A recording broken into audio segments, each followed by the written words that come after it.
Yeah, so I live in, born and raised in that community, Smoky Mountain. We call it Smoky Mountain, the area that we had.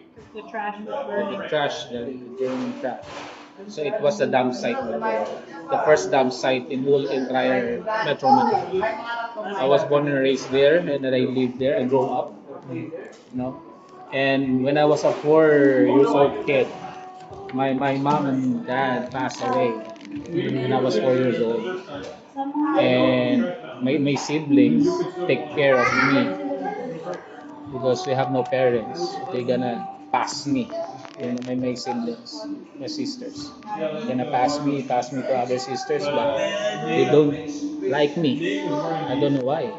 They're gonna pass me for my sisters. They don't want me to be part of the family. So I decided to go and to live in the street, on the street on that time when I was a kid. So I live on the street a whole time, a whole time. 4 years old until 15 years old. I was live there in the street. I experienced a lot how to live on the street. I eat garbage. I didn't eat 5 days. I experienced that.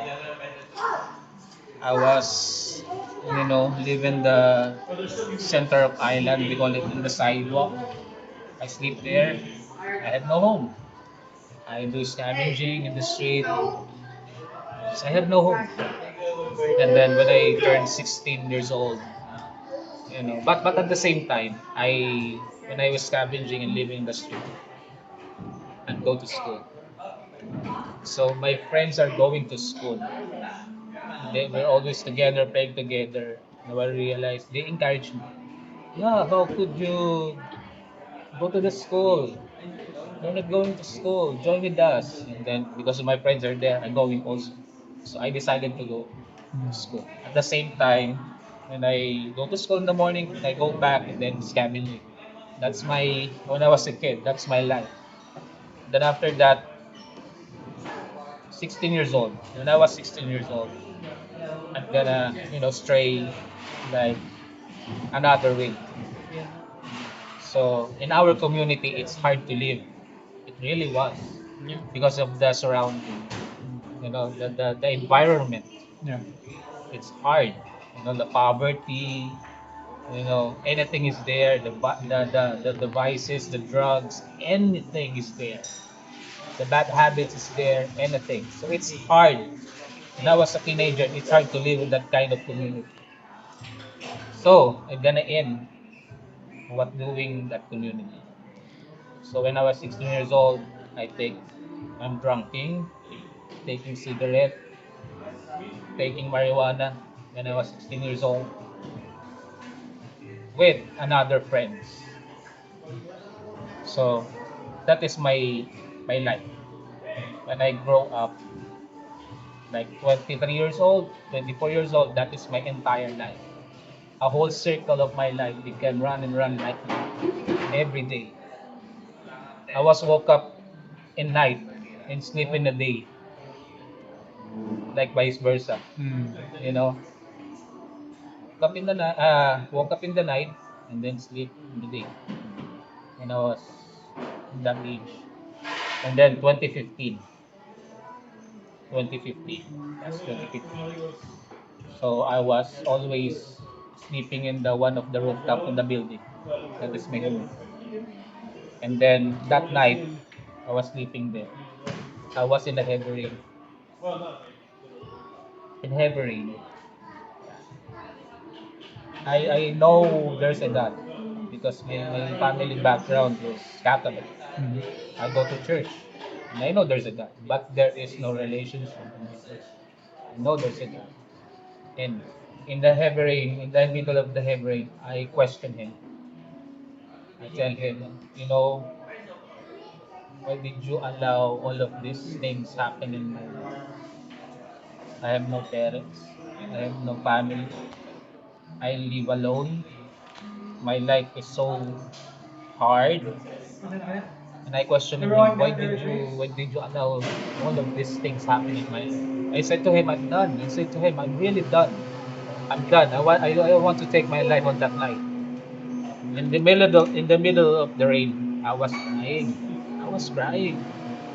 And I questioned him that question. And then I follow up another question in him. I said to God, okay, I will believe in you. I said to him, if you do something in my life, please, I'm begging you, help me. Then the morning came. One of my friends invited me. He said, you know, Ray, can I invite you? We're having a fellowship, sharing something like that. And then I said to him, what you're doing? Yeah, we have sharing, like a Bible sharing, fellowship with the young people. I said to him, I don't want amen, amen. It was boring on me. In me, it was boring. It was so boring. But he have a follow-up question in me. He said to me, you know what? You know what? There's a lot of food there. And then he hooked me by the food, not by the fellowship. Because at that time, I was so hungry. Okay, I'm in. I said to him, I'm in. There's a lot of food there. And then I met this guy named Ben Wong. He's a missionary. Ah, yeah. And then he introduced himself to me. And I tell my story on it and my situation on that. And he said to me, okay, Ray, from now on, you live in my home. I didn't know him. That's the first time I met him. But he said to me, from now on, you live in my home. And then when my first time in his home, it was so boring for me because there's no television, there is no radio, there's no anything. There's only a book of shelf. I'm scratching my head. I can live with this kind of home. I want to go out again, go back in the street. But I tell to myself that if I go out, I have no home. Maybe just one night, sleep over. Then I go out again. But on his on that home, that night, the first night, I have a dream on his home. My dream is I was in a huge children's playground. I was there walking, but there's nothing, only me. So I keep walking and searching. Maybe there's someone, but there's nothing. And then suddenly I heard a voice, clearly and loudly, with an echo voice, calling my name. Ray! So shout, Ray! Then with an echo voice. Then I turn around, there's nothing there. And then suddenly, in the middle of the playground, there's a man standing there, taller than me, wearing a white shirt, calling my name repeatedly. I ran on him because I want to saw his face. I want to grab him. But when we in the middle of the between on us with that man, like there's something like a barrier or a mirror between on us. So that's why I cannot touch him. But I want to see also his face. I want to see his face. But I can't. And then suddenly there's a dot light beside of him. A small dot light. Then it became bigger and bigger and bigger and bigger. But when the light became bigger, he always repeated calling me name, Ray, Ray, Ray. And then the whole entire playground so bright. Even the man standing in front of me, I can see because it was so bright. And I woke up. It's morning. And then I ran to Kuya Ben. I said to him, you know, Kuya Ben, I have a dream. I tell my dream. I was in the range playground. I saw a man standing with me in front of me wearing a white shirt. And he telling me, Ray, maybe you recognize that man. Maybe it's your family, your relative, your friend. And I say to him, yeah, that's the first time I saw this man. I really don't know him. And then he invite me to go out. To go out. He goes somewhere. And then he take me to a store. And it was a Bible store. Mm. He said to me, yeah, just pick one. Then I chose one Bible. Then I gave it to him, bring back to him. And Kuya Ben said to me, you know what, Ray? You know what, Ray? All of the questions of your life, the answer is in this book. Please read it. And when you go back to the home, that is the starting I read. Bible. In my whole entire life, that is the first time I read the Bible. On that time, I was so curious. When I read Jesus' story, I was so curious. And on that time, I decided, I said to Kuya Ben, Kuya Ben, I decided I want to stay here. He said to me, Wow. why? And I tell him, I said to him, because I so curious, who is this Jesus? I want to know him more. Please introduce me, who is this Jesus? Because I saw Jesus in you. I said, "Lord, that is the starting point Yeah. to stay in His Word." 11 years until 2015 until now 2026 I'm still in the home. Wow. The purpose why now I'm leading the boys home. Yeah. He's the daddy now. They call him dad. Yeah, That's amazing. amazing. Yeah, and I couldn't imagine why. On that night I thought it was my end. Really, it was my end because I want to take my life on that night. I give up.